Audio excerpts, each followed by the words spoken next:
कुछ मुसलमानों के हालात को लेकर मौलाना आज़ाद विचार मंच के द्वारा एक आंदोलन छेड़ा गया है, जहाँ पे मुसलमानों की शिक्षा का विषय है, जहाँ पे मुसलमानों के रोजगारों का विषय है, जहाँ पे मुसलमानों की सुरक्षा का विषय है। सबसे अहम जो मुद्दा है वो है आरक्षण का मुद्दा।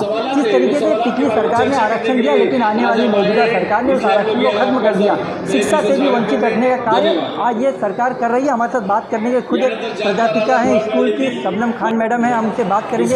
मैडम, क्या कहना चाहेंगे आज जिस तरीके से इस सभा का आयोजन किया है, एक आंदोलन का आयोजन किया, मुसलमानों को जोड़ने का कार्य किया जा रहा है, क्या कहना चाहेंगे आप? ये बहुत ही तारीखी काम हो रहा है कि मुसलमानों को इकट्ठा किया जा रहा है, क्योंकि मैं समझती हूँ कि कहीं ना कहीं मुसलमान जो है इतनी सारी आजमाइशों के बीच जिस तरीके से देश के हालात चलते हैं, कभी दंगे होते हैं, कभी मॉब लिंचिंग होती है, कभी बेवजह मुसलमानों को जेलों में बंद कर दिया जाता है, तो इतनी आजमाइश के बीच कहीं ना कहीं वो एक उम्मीद में है कि कहीं ना कहीं कोई सियासी पार्टी या कोई ऐसी संस्था जो है उनको रिजर्वेशन के मुद्दे को लेकर जो है उनकी मदद कर सके। तो आज ये वही कॉन्फ्रेंस है मौलाना आज़ाद विचार मंच की जानिब से, और इसमें देश के काफ़ी बड़े लीडर्स भी आए हैं, हम उनको सुन रहे थे। और साथ ही साथ महाराष्ट्र राज्य से सभी मुसलमान, खास करके औरंगाबाद वगैरह सब जगह से जो है वो लोग जुड़े हैं, और यही उम्मीद से जुड़े हैं कि शिक्षण, आरक्षण और संरक्षण, ये तीनों जो है वो मुसलमानों का हक है और ये उन्हें मिलना चाहिए, क्योंकि ये मुसलमान जो है वो इसी देश का हिस्सा है। जब उनकी तरक्की होगी तो इस देश की भी तरक्की होगी।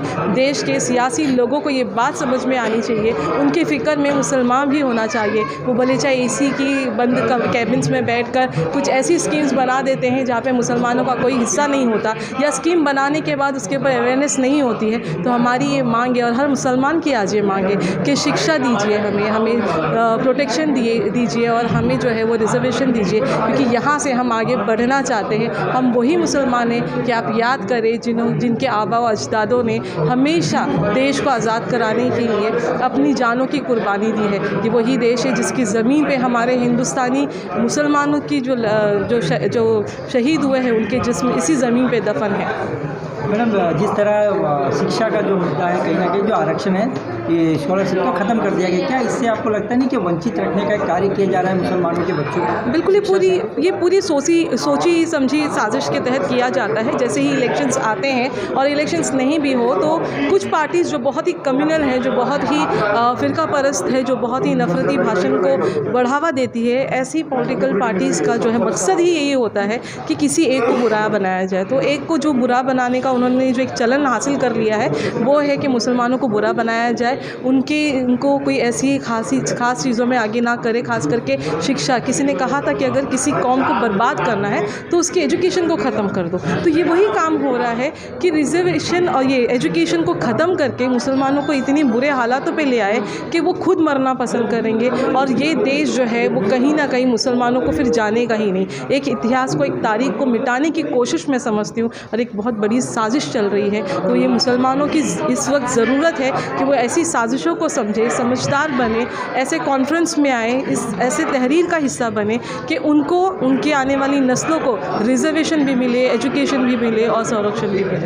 जो प्रश्न यहाँ भी चाहता हूँ, देखिए, आज मुसलमान जो तालीम में पीछे है उसकी सबसे बड़ी वजह है कि खासतर जो मुसलमान, अक्सरियत में यहाँ जो मुसलमान है वो झुग्गी झोपड़ियों में रहने वाला मुसलमान है। और झुग्गी झोपड़ी में रहने वाला मुसलमान कौन सी पढ़ाई हासिल करता है? वो बीएमसी की पढ़ाई स्कूलों में जाता है। क्या हमारी बीएमसी स्कूलों में ऐसी क्वालिटी एजुकेशन दी जा रही है जिससे कि उन्हें फ़ायदा मिले, या वो स्कूलें अच्छे से चल रही है? ये देखने का काम सरकार का है। सरकार ने इग्नोर कर दिया बीएमसी स्कूलों की, वहाँ पे क्वालिटी नहीं है। और बच्चा 8वीं के बाद सबसे ज़्यादा जो ड्रॉप आउट्स है वो मुसलमानों में है। तो बच्चा ड्रॉप आउट क्यों हो रहा है? क्योंकि उसके घर में खाने के लिए नहीं है, उसे मजदूर बनना पड़ता है एक छोटी सी उम्र में, और मजदूरी करने के लिए, अपने घर को पालने के लिए बच्चे की पढ़ाई रुक जाती है। तो ये ड्रॉप आउट रेट जो बढ़ रहा है हमारे महाराष्ट्र राज्य में, अभी भी अब जो आंकड़ा आया था वो काफ़ी दिल दहलाने वाला था कि इतनी बड़ी मात्रा के साथ में ड्रॉप आउट्स बच्चे हो रहे हैं। तो वो क्यों हो रहे हैं उसको जानना सरकार का काम हो, और अगर सरकार ये काम नहीं करती है तो मैं फिर वही कहूँगी कि सरकार जो है वो सौतेली है मुसलमानों के साथ।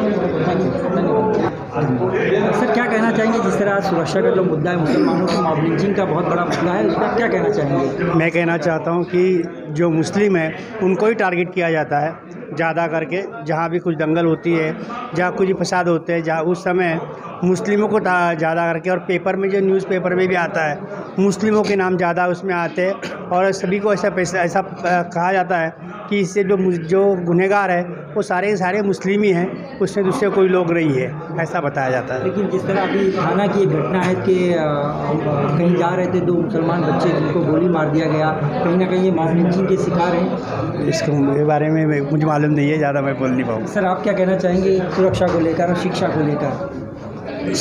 सुरक्षा और शिक्षा, अभी तो मेन मुद्दा हम लोग आरक्षण के लिए आए हैं।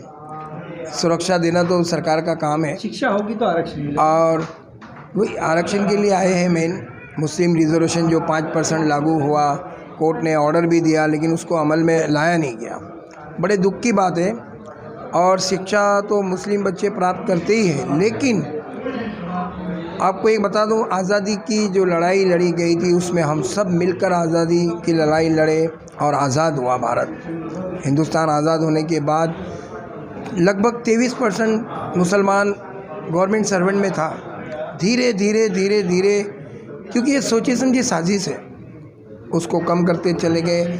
आज 2% भी मुस्लिम कहीं भी पोस्ट पे नहीं है, यानी जॉब पे 2% भी पूरे नहीं है। इसका कारण एक साजिश, ऐसा नहीं कि शिक्षा नहीं है, हमारे लोग भी पढ़े लिखे हैं, नहीं है ऐसा नहीं, लेकिन उनको जॉब मिलता ही नहीं है।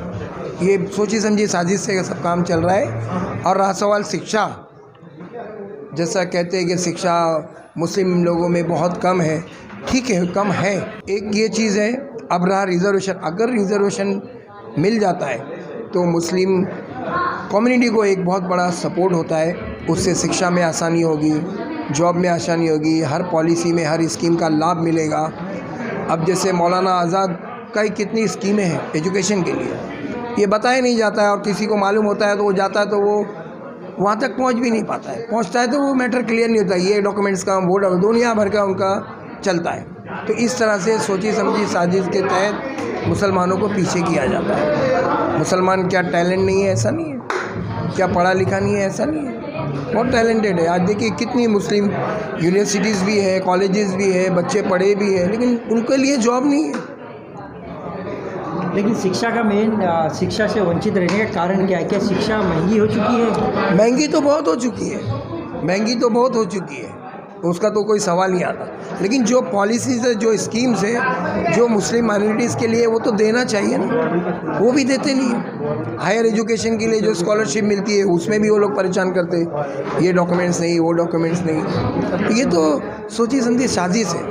अब रहिए आरक्षण का मुद्दा, तो अगर जैसे आपकी मांग पूरी नहीं होती इस मंच द्वारा, तो क्या मुसलमान क्या सड़कों पर आएगा अपने आरक्षण के मुद्दे को लेकर? देखिए, मुसलमान बहुत शांतिपूर्वक काम करना चाहता है, वो अपनी आवाज़ बहुत शांति से उठाएगा, सड़कों पे आएगा, आंदोलन करेगा, बिना शोर किए अपने काम को किस तरह आगे लेके जाना है वो पूरी कोशिश करेगा, और ज़रूर करेगा। अभी देरी सही, जब जागे जब सवेरा, अब शुरुआत हुई है, जगह जगह पे काम हो रहा है, और ये ऑलरेडी ऑर्डर मिला हुआ है कोर्ट से, बस इनको लागू करना है। ये लागू नहीं करने के कारण ये है कि इनकी साजिश है, सोची समझी साजिश, कि मुसलमानों को कहाँ कहाँ वंचित रखना है, वो कहाँ कहाँ जाना चाह रहे हैं, उनको रोकना है, बस यही है उनकी तरक्की के पीछे। उनका यही मकसद है कि उनको आगे बढ़ने नहीं देना है, बस इसी के साथ मैं मेरी बात को ख़त्म करता हूँ। और सरकार से, आने वाली सरकार से सबसे गुजारिश है कि ये जो माइनॉरिटीज़ की, जो मुस्लिम माइनॉरिटीज़ का जो मसला है अल्पसंख्यक का, इस पे गवर्नमेंट का खुद ध्यान देना चाहिए, उनका फ़र्ज़ बनता है, क्योंकि वो हमारे वोट से ही आगे आते हैं। ब्राह्मण वोट कितने हैं? 2%, बाकी वोट है किसके? ये बात उनको खुद ध्यान में रखना चाहिए। इसी के साथ मैं मेरे वर्ड को रिज़र्वेशन जो है ये हमारा एक हक है और हम उससे हासिल करना चाहते हैं। कोई भी चीज़ को हासिल करने के लिए 2 तरीके होते हैं, प्यार से और तकरार से, और हम यही चाहेंगे कि हमें ये चीज़ प्यार से ही हासिल हो जाए, तकरार की नौबत ना आए। मैं खुद का ही एक एक्सपीरियंस बताती हूँ कि जैसे ही हमारा एजुकेशन कंप्लीट हुआ था और हमारे साथ 2008 में हमारा डीएड कंप्लीट हुआ। उसके बाद जब 2009 में टीचर्स की भर्ती चालू हुई थी, क्लास में जितना टॉपर बच्चे थे वो बच्चों को उस भर्ती में जॉब नहीं लगी थी क्योंकि वो ओपन कैटेगरी में आते हैं, लेकिन उन बच्चों को जॉब लगी थी जो ओबीसी और एससी की कास्ट में आते थे, जो कि पढ़ाई में एकदम वीक थे।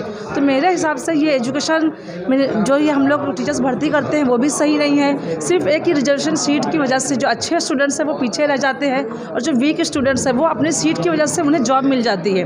तो इसलिए मैं चाहती हूँ कि हर मतलब ये रिजर्वेशन का जो सीट है वो हर किसी को मिले और हम उसके लिए ही आवाज़ उठा रहे हैं।